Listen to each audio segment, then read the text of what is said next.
Only 11 horses were left as 20-to-1 pick Bindaree led with one fence to go. But a fairy tale finish for the royal family loomed as What's Up Boys grabbed the ascendancy. The gelding was being ridden by Richard Johnson, boyfriend of the Queen Mother's granddaughter, Zara Phillips.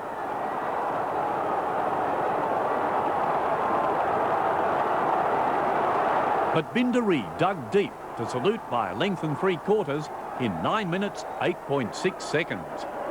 Winning jockey Jim Cullity had taken out the Cheltenham Gold Cup on Best Mate in March.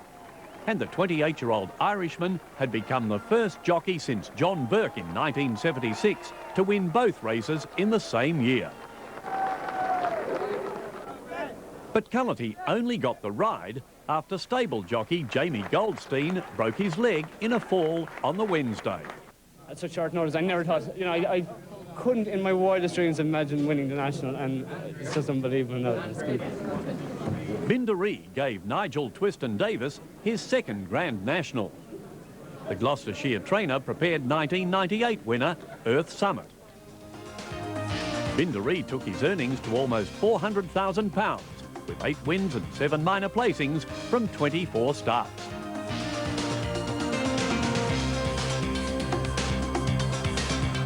Earlier in the week, history beckoned in the 5th race at Warwick, with Tony McCoy aboard 4-to-1 favourite Valphonic. The Ulster-born jockey had booted home 2 winners earlier in the day to bring his season's tally to 269. He'd equalled the mark set back in 1947 by the legendary flat jockey Sir Gordon Richards. This looks like the record for Tony McCoy, 270 of the season. Goes on. The record-breaking victory for Martin Pipe took McCoy just 932 rides, and he's 158 winners clear of his nearest jumps rival. The 27-year-old first rode in Britain for Toby Balding in 1994 and was champion conditional jockey that season. He took his career tally to 1,500 last December and is in hot pursuit of Richard Dunwoody's record 1,699. The national hunt season ends on April 30. But this is going to mean an awful lot to Tony.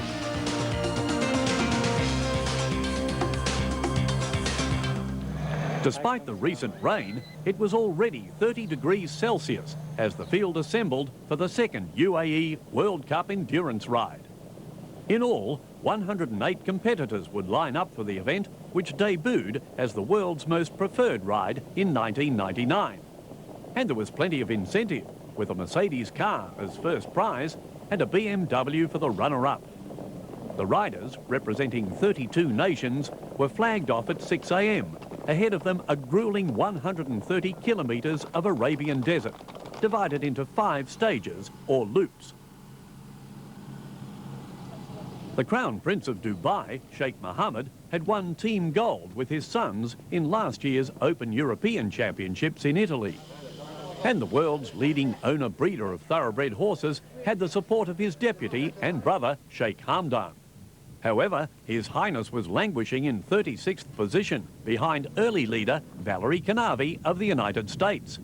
The 1994 and 1998 world champion averaged more than 23 kilometres per hour for the first loop of 33 kilometres. And she and her Arabian Bearcat O'Reilly maintained their advantage for most of the second loop of 30 kilometres, by which time 24 horses had been retired or eliminated at the compulsory vet checks for heart rate and lameness. Riders had had to contend not only with the heat, but also billowing sand caused by the shamal. The field included European Open champion Sheikh Rashid bin Mohammed Al Maktoum, but another local entrant, Muhammad Ali Al Shafar, led the field, as Sheikh Mohammed was forced to retire his gelding, King of the Wind, after 92 kilometres. Only 4.5 minutes separated the top 10 riders as Canavi slipped back to 9th. Al Shafar had maintained his lead with just the final loop of 16 kilometres to go. But Sheikh Mohammed's sons, Sheikh Hamdan and Sheikh Ahmed, were in hot pursuit. Sheikh Ahmed averaged an incredible 38 kilometres per hour to overhaul Al Shafar and catch up with his brother. But in the end, it was Sheikh Hamdan by a pimple aboard his gelding Munif.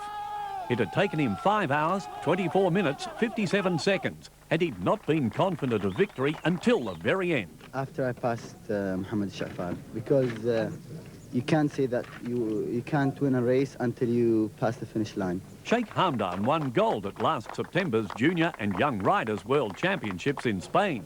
He took silver in the European Open shortly after and won 2 events at home in January. Kanavi was 7th, the only overseas competitor in the top 10.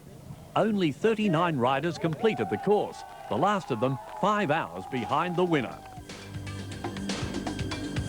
Next week, racing at China's brand new track. We'll see you then.